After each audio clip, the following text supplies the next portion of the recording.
Buen día. A continuación, el Evangelio de hoy, con el Padre Pedro Cristo Flores Reyes. El Señor esté con ustedes. Y con tu espíritu. Lectura del Santo Evangelio según San Juan. Gloria a ti, Señor. En aquel tiempo estaba Juan el Bautista con 2 de sus discípulos, y fijando los ojos en Jesús que pasaba, dijo: Este es el Cordero de Dios. Los 2 discípulos, al oír estas palabras, siguieron a Jesús. Él se volvió hacia ellos y, viendo que lo seguían, les preguntó: ¿qué buscan? Ellos le contestaron: ¿dónde vives, Rabí? Rabí significa maestro. Él les dijo: vengan a ver. Fueron pues, vieron dónde vivía y se quedaron con él ese día. Eran como las 4 de la tarde. Andrés, hermano de Simón Pedro, era uno de los 2 que oyeron lo que Juan el Bautista decía y siguieron a Jesús. El primero a quien encontró Andrés fue su hermano Simón y le dijo: hemos encontrado al Mesías, que quiere decir el ungido. Lo llevó a donde estaba Jesús, y fijando en él la mirada, le dijo: tú eres Simón, hijo de Juan. Tú te llamarás Kefas, que significa Pedro, es decir, roca. Palabra del Señor. Gloria a ti, Señor Jesús.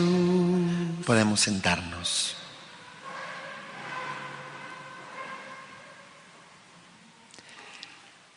Nuevamente encontramos a Juan el Bautista, que señala a Jesús como el Cordero de Dios,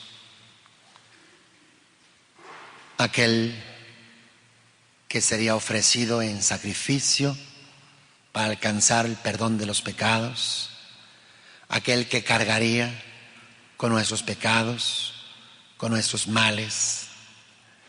En el Antiguo Testamento encontramos cómo se elegían 2 corderos.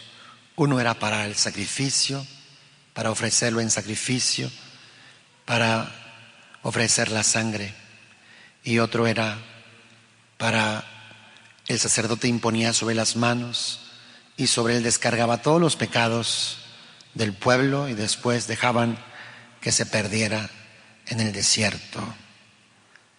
Juan dice que estaba con 2 de sus discípulos y, fijando los ojos en Jesús que pasaba, dijo: este es el Cordero de Dios.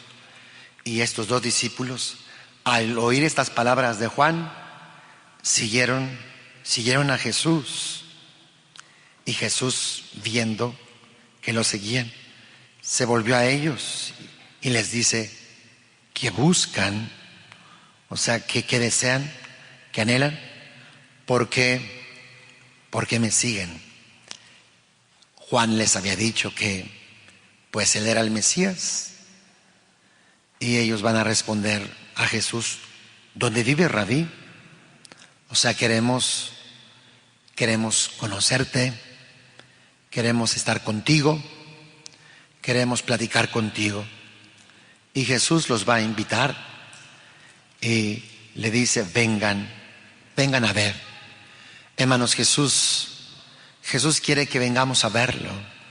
Ese ver no es un ver físico, es el ver de la revelación, es el ver de conocerlo más profundamente, espiritualmente.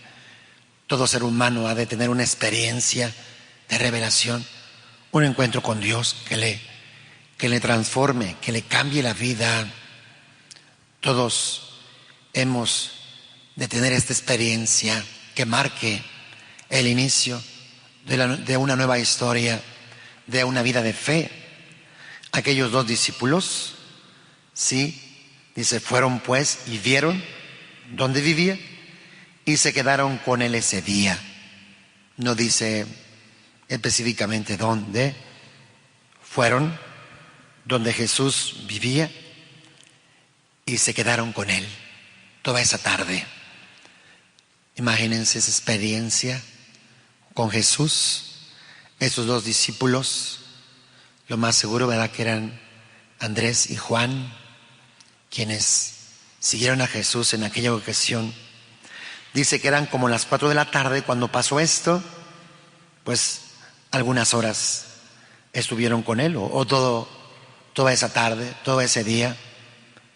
Andrés, hermano de Simón Pedro, era uno de los dos que oyeron lo que Juan el Bautista decía y siguieron a Jesús. El primero a quien encontró Andrés, después de haber tenido esta experiencia con Jesús, fue a su hermano Simón. Fue y le dijo: Simón, hemos encontrado al Mesías, hemos encontrado al ungido, al esperado, al que todo el pueblo de Israel está esperando. Fueron capaces de poder creer en él, porque pues Jesús, un carpintero, un hombre humilde, un hombre sencillo, sin embargo, creyeron en él. Y después son capaces de compartir la experiencia, llevársela a Simón. Dice, lo llevó a donde estaba Jesús, y fijando en él la mirada, le dijo: tú eres Simón, hijo de Juan, tú te llamarás Kefas, que significa Pedro, es decir, roca. Y esto es lo que acontece cuando una persona se encuentra con el Mesías, con el ungido, con el Salvador del mundo, con el Hijo de Dios, con el Rey de Reyes. Le va a ser cambiada la vida. Jesús le cambia el nombre a Simón por Kefas, que quiere decir Pedro. El nombre de este personaje es cambiado. Así es. Cuando una persona viene al encuentro de Cristo, su vida es cambiada, su vida es transformada, viene una nueva identidad, viene una nueva historia, viene un nuevo corazón. Ojalá que tú ya estés experimentando esto, el encuentro con Jesús de Nazaret, el encuentro con Mesías, que lo puedas ver, pero un ver del corazón, no un ver físico, sino que puedas percibir y saber, tener la experiencia de que Él es el Mesías, el Salvador del mundo. Juan, esta era su misión, de señalar quién era el Mesías, como él mismo lo dijo, que Él crezca y yo desaparezca, que Él, ¿verdad?, que Juan disminuya y que Jesús pues crezca, que Jesús aparezca y que Juan desaparezca. Ese es el deseo de Juan, aunque pues no faltó quienes querían pues reconocerlo como el Mesías. A Juan el Bautista, Juan no se dejó. Juan testificó quién realmente era él. Veamos un poco de la primera lectura de la primera carta del apóstol San Juan. No dejen que nadie los engañe. Quien practica la santidad es santo como Cristo es santo. Un hijo de Dios, un bautizado, un hombre que tiene fe, un hombre que participa de los sacramentos, pues es una persona que busca la santidad. Sí, es una persona, ¿verdad?, que va por el buen camino. Sería algo incongruente participar de la iglesia, de los sacramentos y permitir pecado, estar de acuerdo con pecado, decirle hacia el pecado, pues sería una incongruencia, un error. Dice, quien vive pecando y se deja dominar por el diablo, ya que el diablo es pecador desde el principio. Quien vive pecando está en las redes del diablo, está en las manos del diablo, pues hijo del diablo.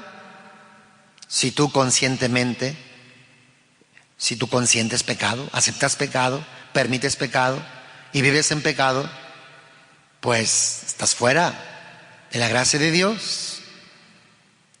Quien se diga que es hijo de Dios debe de buscar, de vivir la vida santa, recta, la vida agradable a Dios. Dice, pues bien, para eso se encarnó el Hijo de Dios, para deshacer las obras del diablo. Si tú vives en pecado, si el diablo te tiene dominado, esclavizado, ahí está Jesús, que para eso vino, para eso se encarnó, para romper, para deshacer esas obras del diablo en tu vida, ese pecado. Hemos de dejar a Jesús que entre para que nos limpie, para que nos purifique, para que nos libere y nos haga experimentar la vida nueva. Ninguno que sea hijo de Dios sigue cometiendo pecados, porque el germen de vida que Dios le dio permanece en él. No puede pecar porque ha nacido de Dios. Por el bautismo, por los sacramentos, por la fe, hay un germen de vida, una semilla de vida incorruptible que nos impulsa a luchar, a pelear, a buscar la vida santa, recta, pura. Se supone que ya los que estamos aquí tenemos ese germen de vida.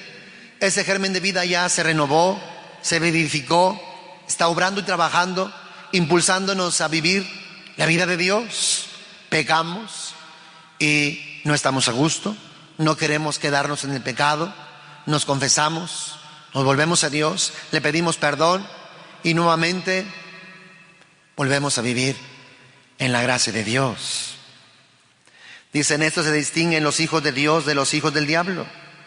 Todo aquel que no practica la santidad no es de Dios. Tampoco es de Dios el que no ama a su hermano. Es una nota primordial. Si no amas a tu hermano, tampoco eres hijo de Dios. Dios nos dice que no debe de haber ninguna deuda entre nosotros más que la del amor. Nos invita incluso a amar a los enemigos. La nota primordial de un hijo de Dios es que ama a Dios y que ama a su hermano y que ama a todos. Que Dios pues nos dé su gracia. Estamos viviendo el tiempo de la Navidad. Pedimos a Dios que vierta sobre nosotros todos estos méritos del nacimiento de nuestro Señor Jesucristo, que nos impulsen cada vez más a vivir una vida más agradable a Dios, que luchemos y trabajemos por ser santos. Ya que tenemos ese germen de vida incorruptible, que lo dejemos obrar, actuar cada vez más en cada uno de nosotros. Que Dios derrame luz, derrame gracia en todos aquellos que escuchen esta reflexión. Que la gracia de Dios nos mueva a todos a vivir una vida más santa, limpia, pura y en la luz. Amén.